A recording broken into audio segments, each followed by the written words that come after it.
I am with Casey Stoner, the newest MotoGP star for Honda. Casey, great to have you here, mate. Thank you. There are so many questions that I want to know about you because you're a young fella and you've just come into MotoGP at what age?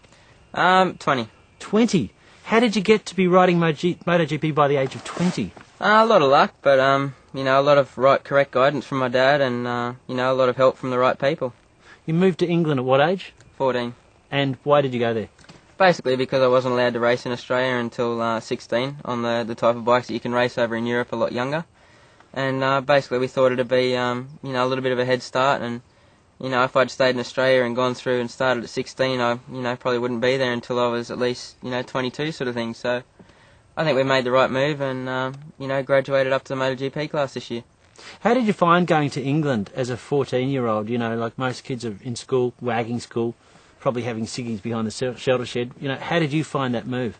Actually pretty good. It was kind of all a big adventure, and I got to road race, which has been my dream since I can remember, and yeah, it was just following our heart.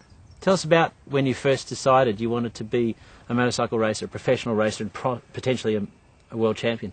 Well, I can't remember that long back, but I've wanted to be that for a lot of years now, and I've been striving towards it ever since.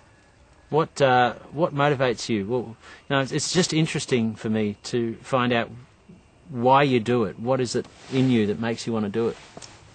Don't really know. It's just been in me all my life. I get out on a bike and a track, and I just go around and round, and enjoy every minute of it. So, it does get a little bit stressful at times, but it's all really good. And this is the World Championship. It's the cream of motorcycle racing, and it's a big thrill, a big adrenaline rush. Now, you went to 125cc World Championships. Tell us about that. Yeah, that was a bit of an experience. We unfortunately, the only chance we had in GPs was to go 250s in the first year. Probably wasn't the best option, but it was the only thing we had. And once we went back to 125s, then everything started to come into place. You started to go very quick then. Yeah, we started to get a few better results and podiums, and won a couple of races, and then slowly got upgraded bikes each year, and worked towards the front a little bit harder. What did you learn throughout that process, from that first year in when you were on the 250 back to 125? The lessons you learned, I guess, for people that, like us, who don't race it, we just watch it on TV. You don't get to understand that level. What did you learn?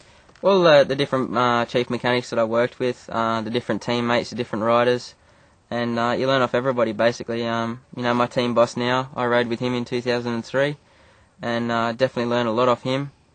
And just everybody around you, you sort of try and surround yourself with the right people and take in the right ideas. So is it a communication thing, which is, do you think, one of the critical areas, or is it never giving up, or whatever? What is your own sort of... It's a bit of everything, because being an Australian, it's a lot harder to spend most of your time over in Europe. Most of the other riders, they live there, basically, and it's only a couple of hours to home, whereas for us it's 25 hours.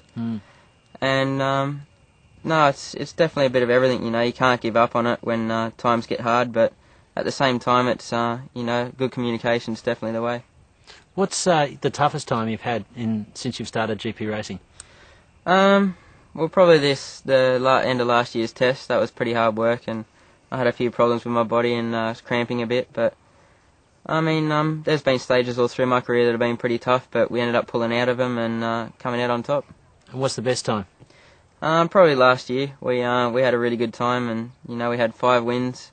We proved to a lot of people that we could run up front, and that was a nice feeling. The first time you got onto the podium with your first race win, what did that feel like? Well, my first race win was at the end of the season in 2003, and basically it just felt like a long time coming. It wasn't actually that exciting. It only hit me about 3 days later that I actually won a Grand Prix. And the 2 wins that I had, the 2 back-to-back wins that I had last year were a lot better feeling than that. Because it's starting to sink in by this stage that you can cut it and you're getting the results. Yeah, well, basically, we had 2 back-to-back wins. So the first 3 races I had 2 wins compared to everyone else, so I had more wins than everyone, and it was a pretty good feeling, pretty good adrenaline rush. Now you're a country boy, right? Yep. What sort of things do you get into when you're back in Australia? We've got cattle on the farm at the moment, and I enjoy my horse riding and things like that, so whereabouts get out quite a bit. Up the mountains from Tamworth. It's a beautiful spot up there. Yeah, it can be pretty nice, and it stays nice and wet, so everything's green, and yeah, it's a very nice, peaceful place up there. So you're into country music too, right? Yeah, I don't mind a little bit of it. I'm pretty adaptable. Bit of Dwight Yoakam. Goes for a few hoedowns. No, none of that stuff. None of that stuff. There's going to be too country, isn't it? Yeah. Yeah. So racetracks in your area, are there any? No, not road race tracks. From what I've heard, Tamworth are actually trying to put in a complex there, and they're putting a bit of effort in, but if not, then we've only got a supermoto track there and a bit of a dirt track.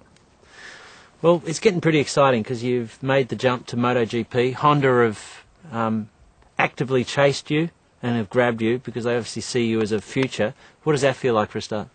It actually felt pretty good.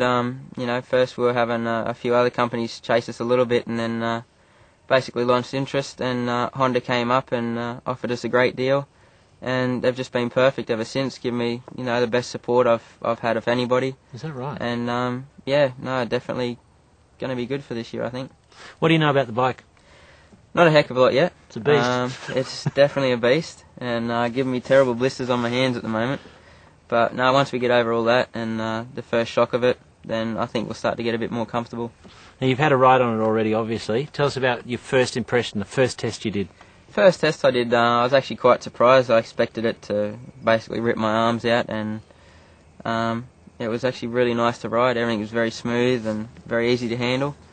And Honda's put a very good package together. Can you see improvements for your own style in the bike? Yeah, definitely. I mean, I've only pretty much just started riding this bike, and there's guys that have been riding those types of bikes for years, so I've got a lot of catching up to do, and I think we might be able to get there. Tell me about the difference between 250 and the MotoGP 990cc bikes. Basically, just a lot more acceleration and holding yourself over the front of the bike so it doesn't wheelie. Surprisingly, you don't have that sort of problem on a 250, but MotoGP, you've got to short shift it everywhere to keep the front wheel down. And other than that, there's not a heck of a lot of difference. Size and weight doesn't feel anything really different. And it's just trying to get that power down without spinning up too much. What are your realistic goals for this year? Realistic goals, I haven't really put any to myself yet. It's basically just to go out there and get comfortable, try not to crash too much, and still keep the speed up. And learn as much as I can. And it's like with the 250 last year, I just slowly got better as the season went on. So I'm hoping to do that for this year. And future goals going forward? Obviously MotoGP champion, but what sort of timescale are you looking at? I'm not really looking at a timescale. I mean, that's everyone's dream that I'm racing against, so they're all going to be fighting for it just as hard. And I think I'm just going to have to try and work harder than all of them to get there.